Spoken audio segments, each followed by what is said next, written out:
Hello दोस्तों, आप सब कैसे हैं। आशा करता हूं कि इस वैश्विक महामारी कोरोना वायरस के बावजूद भी आप अपने घरों में सुरक्षित रहेंगे। आज का हमारा टॉपिक है इकोनॉमिक ग्रोथ। इसके पहले मैं आपको ये बताना चाहूँगा कि इंटरनेशनल मॉनेटरी फंड की चीफ इकोनॉमिस्ट गीता गोपीनाथ ने, जो कि भारत से हैं, उन्होंने बताया है कि पूरी वर्ल्ड का जो ग्रोथ है वो -3% चला गया है। तो आइए पहले हम वीडियो देखते हैं, उसके बाद हम उसका एनालिसिस करेंगे। ठीक है, thank you. We are projecting global growth in 2020 to fall to -3%. Now this is a downgrade of 6.3 percentage points from January 2020, a major revision over a very short period of time. This makes the Great Lockdown the worst recession since the Great Depression and far worse than the global financial crisis. Assuming the pandemic fades in the second half of 2020 and that policy actions taken around the world are effective in preventing widespread firm bankruptcies, extended job losses and system-wide financial strain. दोस्तों, ये video देखने के बाद आपके मन में अवश्य ये प्रश्न उठा होगा कि क्या हमारे और पूरी दुनिया की जो वर्ल्ड ग्रोथ है -3% है।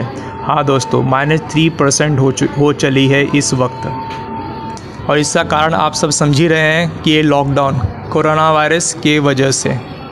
तो आइए हम पहले समझते हैं कि ये वर्ल्ड ग्रोथ होता क्या है। आज का हमारा टॉपिक भी यही है, और इकोनॉमिक्स टर्म्स में हम वर्ल्ड ग्रोथ को इकोनॉमिक ग्रोथ भी कहते हैं। और ये वर्ल्ड ग्रोथ और इकोनॉमिक ग्रोथ कैसे नापा जाता है? ये जीडीपी के द्वारा इसे नापा जाता है। तो ये जीडीपी क्या है?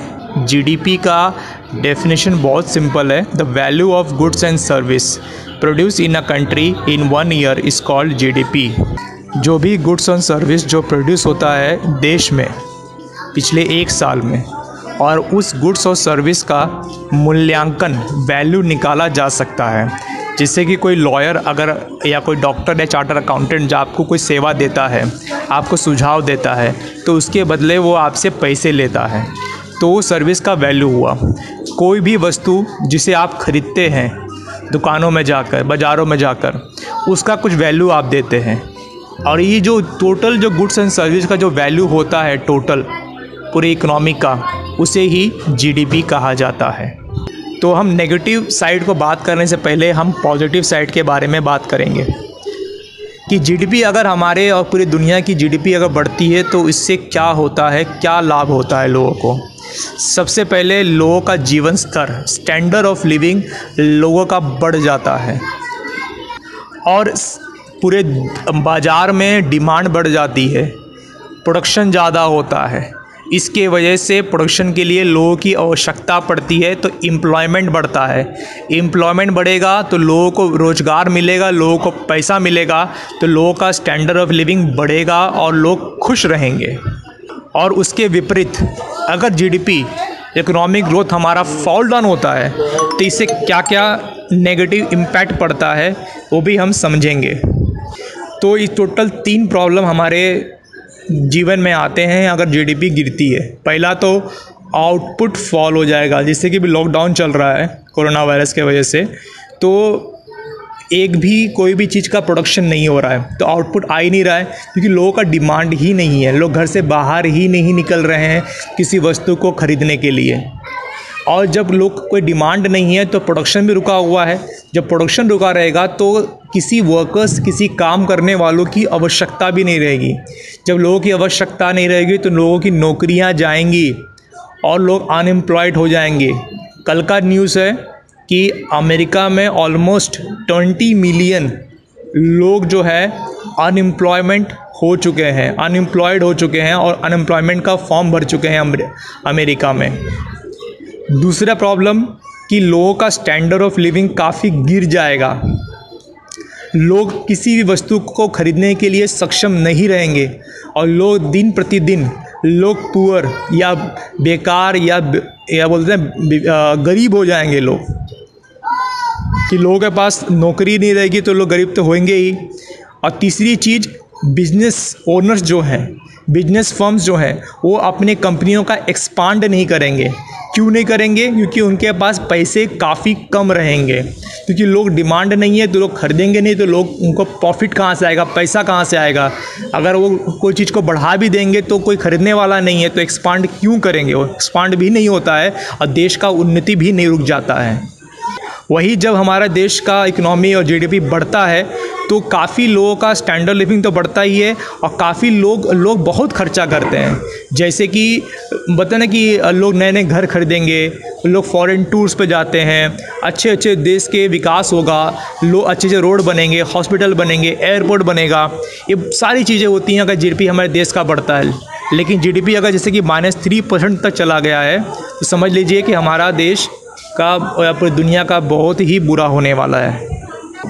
इसे समझाने के लिए मैं आपको एक डायग्राम के थ्रू में आपको ये इस बात को समझाऊंगा जिसे कहते हैं बिजनेस साइकिल।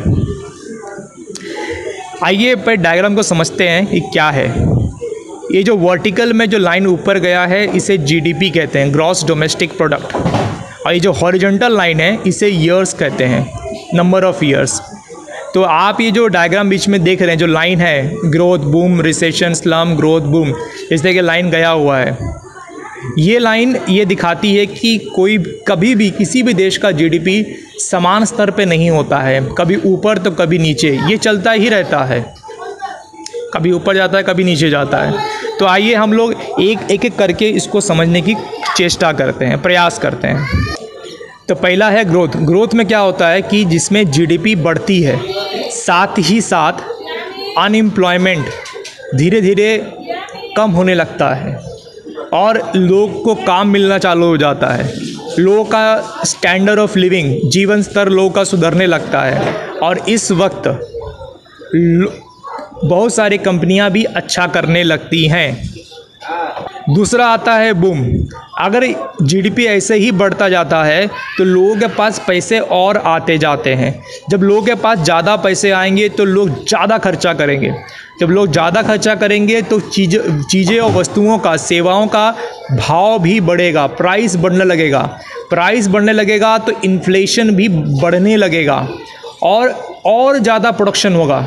कंपनियां और ज़्यादा चीज़ों को, गुड्स एंड सर्विस प्रोड्यूस करेंगी और स्किल्ड लेबर की कमी होने लगेगी।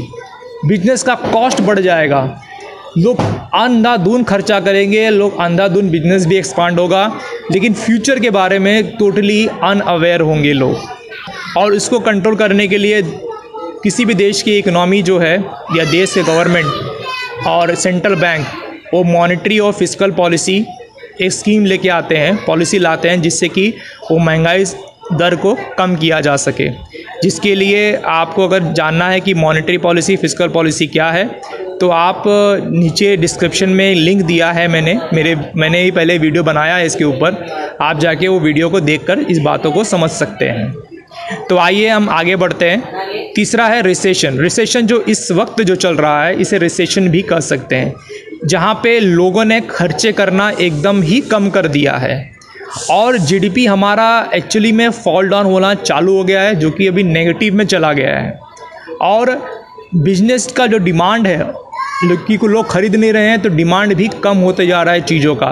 साथ ही साथ बिजनेस के प्रॉफिट्स भी कम होते जा रहे हैं और जबकि बिजनेस का प्रॉफिट कम होगा, प्रोडक्शन कम हो रहा है, डिमांड कम हो रहा है, इसके वजह से अब लोगों की जॉब्स भी जाएंगे, जो कि अमेरिका और ये पूरी दुनिया में दिख भी रहा है, कितने लोग अनएम्प्लॉयड होते जा रहे हैं। उसके बाद आता है स्लम। स्लम को कहते हैं द ग्रेट डिप्रेशन। इसका इंटरचेंजेबल वर्ड्स है जो कि असल में आ चुका है पूरी दुनिया में, जो कि 1930 के दशक में ये आया था, जब इसे द ग्रेट डिप्रेशन भी कहा जाता था। वही समय आज स्लम के रूप में आने वाला ही है, जहाँ पे क्या होता है कि ये रिसेशन जो है, जो मंदी है, ये बहुत लंबे स्तर तक चलेगी, लंबे समय तक चलेगी और यहाँ पे जो बेरोजगारी है ये बहुत ही टॉप लेवल पे चला जाएगा, हाई लेवल पे चला जाएगा और चीज़ों का भाव बहुत ही गिर जाएगा, चाहे घर का भाव हो, वस्तु का भाव हो, क्योंकि लोग खरीदेंगे नहीं, डिमांड कम हो जाएगा तो सीधी बात है प्राइस भी कम हो जाएगा। और इस वक्त जो है किसी भी बिजनेस को सरवाइव करना बहुत ही कठिन हो जाएगा, बहुत ज़्यादा कठिन हो जाएगा। इसीलिए मेरा सजेशन तो यही है गवर्नमेंट से कि अपने कंट्रीज़ को रिसेशन की ओर, मंदी की ओर ना ले जाए, मंदी और महामंदी की ओर ना ले जाए, स्लम ग्रेट डिप्रेशन की ओर ना ले जाए। साथ ही साथ ये भी प्रयास करे कि बूम, मान लीजिए अगर ये कोरोना वायरस का महामारी ख़त्म होती है, वापस अगर देश पटरी पे आता है, तो ट्राई करे कि बूम की ओर भी ना जाए। अब बूम को कंट्रोल करने के लिए तो सेंट्रल बैंक्स, जैसे कि हमारे भारत में RBI है, US में फेडरल रिजर्व बैंक है, उन लोग मॉनेटरी पॉलिसी और गवर्नमेंट फिस्कल पॉलिसी लेके आते हैं। डिटेल्स के लिए आप मेरे दिए हुए नीचे डिस्क्रिप्शन बॉक्स में जाके वो वीडियो को चेक कर सकते हैं, जिससे कि इन्फ्लेशन ना बढ़े। तो दोस्तों, यही है हमारे आज का डिस्कशन का पॉइंट कि किस प्रकार हमारे देश में और पूरी दुनिया में ये वर्ल्ड में का बहुत बड़े क्राइसिस आ चुका है, मंदी आ चुकी है। तो कृपया आप सब लोग अपने घरों में सेफ़ रहिए और लोगों को भी जानकारी दीजिए कि घर के अंदर रहिए, क्योंकि जान है तो जहान है। धन्यवाद दोस्तों।